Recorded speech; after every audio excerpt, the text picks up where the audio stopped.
Good morning, I'm Rose Picard. This is Godly Play for Sunday, August 1st. What is the biggest present you ever got? I want you to think about it for just a second. There's something very different about that gift that you're thinking of. That gift isn't like any other gift. It's not like a bicycle or a toy train. That gift isn't alive. Did you know that there are different kinds of gifts? There are some presents that are so big that nobody even notices them. They are so huge that they're very hard to see. They are so hard to see that the only way to know that they're there is to go clear back to the beginning, or maybe even a little before the beginning. In the beginning,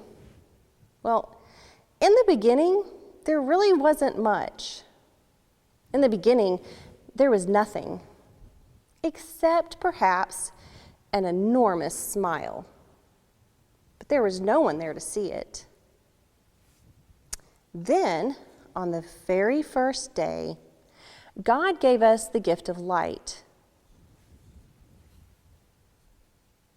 And God said, "It is good."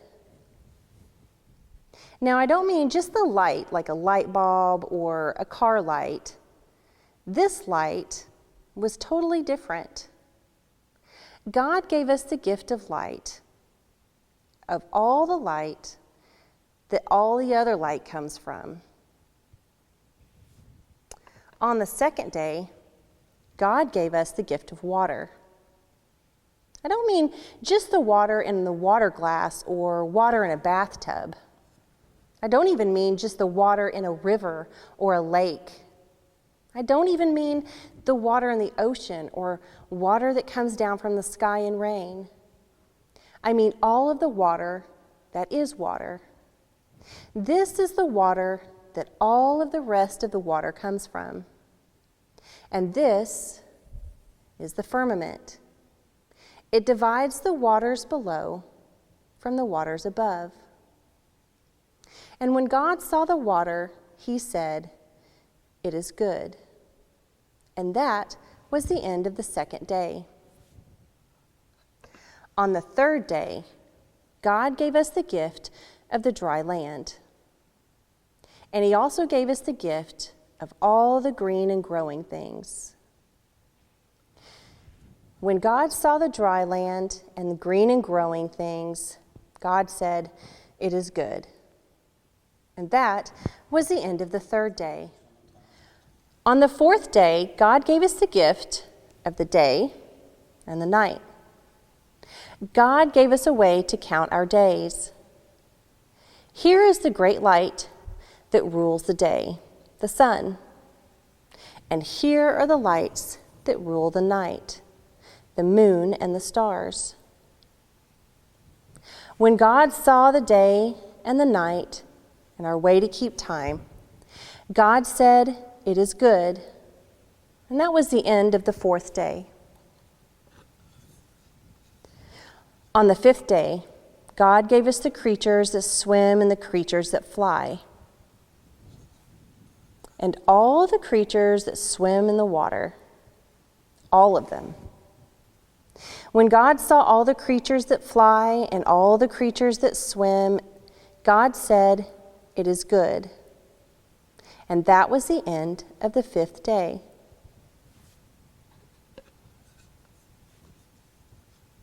On the sixth day, God gave us the gift of the creatures that walk upon the earth. The creatures that walk with 2 legs like you and me, and all the creatures that walk with many legs.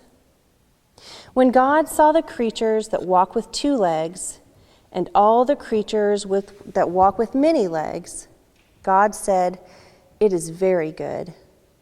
And that was the end of the sixth day.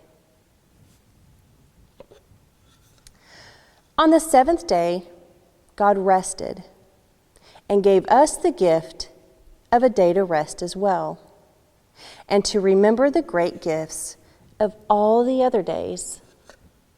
There's nothing here, because people go to different places to remember the great gifts. You can put something there to show your favorite place to remember. It might be in your backyard by a tree. It might be in a church or in your room or around the table with your family for dinner. It might be in the mountains or by an ocean or by a lake. I don't know where your place is.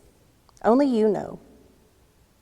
What I do know is that this day is so special that sometimes the Christian people mark it with a cross, and the Jewish people mark it with a star, the Star of David. I wonder, which of all these days do you like the best? I wonder, which day do you think is most important? I wonder, which day are you in, or which one is especially about you?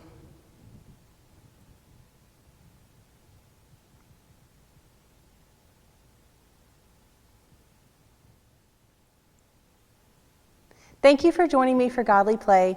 Have a blessed week.